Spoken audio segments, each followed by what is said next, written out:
बिस्मिल्लाहिर्रहमानिर्रहीम, अस्सलाम वालेकुम। आज की इस वीडियो में एक छोटी सी एग्जांपल जो नमाज के पॉइंट ऑफ व्यू से हमें मोहम्मद मुस्तफा सल्लल्लाहु अलैहि वसल्लम ने दी हदीस की रोशनी में, तो वो आप लोगों से डिस्कस करना चाहता हूँ कि हज़रत अबू हुरैरा रज़ी अल्लाह तआला अन्हु ये शान नकल करते हैं मोहम्मद मुस्तफा सल्लल्लाहु अलैहि वसल्लम कि हम सब महफिल में बैठे हुए थे और हज़रत मोहम्मद सल्लल्लाहु अलैहि वसल्लम ने कहा कि तुम्हारा उस शख्स के बारे में क्या ख्याल है जिसके घर के बाहर से एक नहर गुजरती है साफ पानी की, और वो उस नहर से रोजाना 5 मरतबा गुस्ल करता है, तो क्या उस शख्स के जिस्म पे कोई नजासत, कोई गंदगी बाकी रहेगी, क्या कोई नापाकी बाकी रहेगी?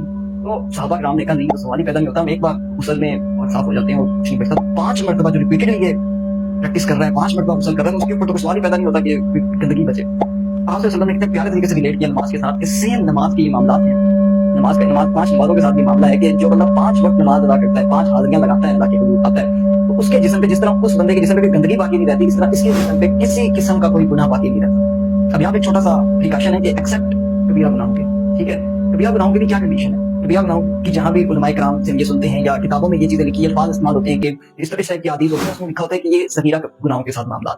कबीरा गुनाहों के लिए एक लफ्ज लिखा होता है, कबीरा गुनाहों के लिए तौबा लाजमी है। अब तौबा क्या है? बेसिकली व्हाट इज तौबा?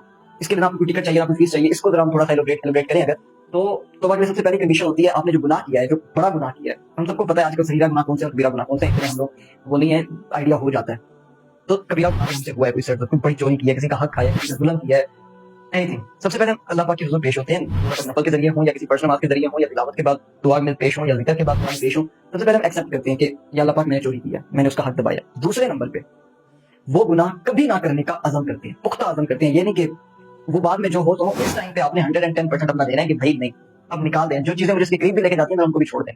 2 चीजें होगी, उसके बाद आप कहते हैं कि या अल्लाह ये गुनाह हो गया मेरे से, मुझे माफ कर दें। एक्सेप्ट कर लिया, ना करने का अज़म कर लिया, और आपने कहा कि इस गुनाह को अभी के लिए जो अभी तक हुआ है उसको माफ कर दें, आगे तो करना नहीं, मैंने उसको पहले दूसरे पॉइंट में कवर कर चुके हैं, तो फिर वो भी आपका कबीरा गुनाह भी आपके सर से उतर जाते हैं। लेकिन इसके लिए आजिज़ी, इसके लिए एक्सेप्टेंस, शर्मिंदगी, ये तो होना जरूरी है। तो अगर हम थोड़ा सा जरा रिलेट करें कि कितने सिंपल तरीके से हमारे गुनाह माफ हो रहे हैं, 5 सिर्फ नमाज वगैरह अदा कर रहे हैं, तो हमारे 5 पूरे दिन के, यानी कि फजर की नमाज हमने पढ़ी, फिर हमसे कोई गुनाह हो गया छोटा मोटा या कोई बड़ा भी, जोहर की नमाज में फिर पेश हुए, तो जोहर की नमाज से आपके सारे सगीरा गुनाह धुल गए।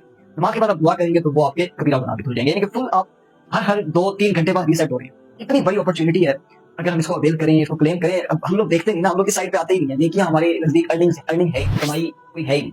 आखिर का बैंक अकाउंट हमारे लिए भी बैंक अकाउंट है ही। टू बी वेरी ऑनेस्ट, जब कब्र में उतरना है हमने तो बहुत कुछ होगा।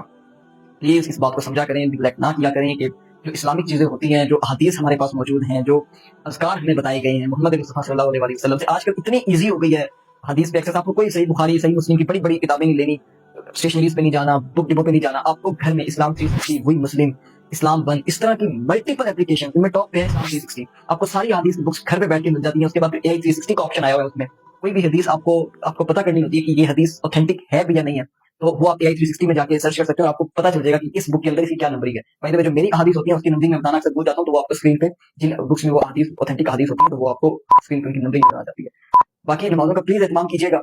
मिलते हैं इंशाल्लाह नेक्स्ट वीडियो में। अपना ख्याल रखिएगा। अल्लाह हाफिज।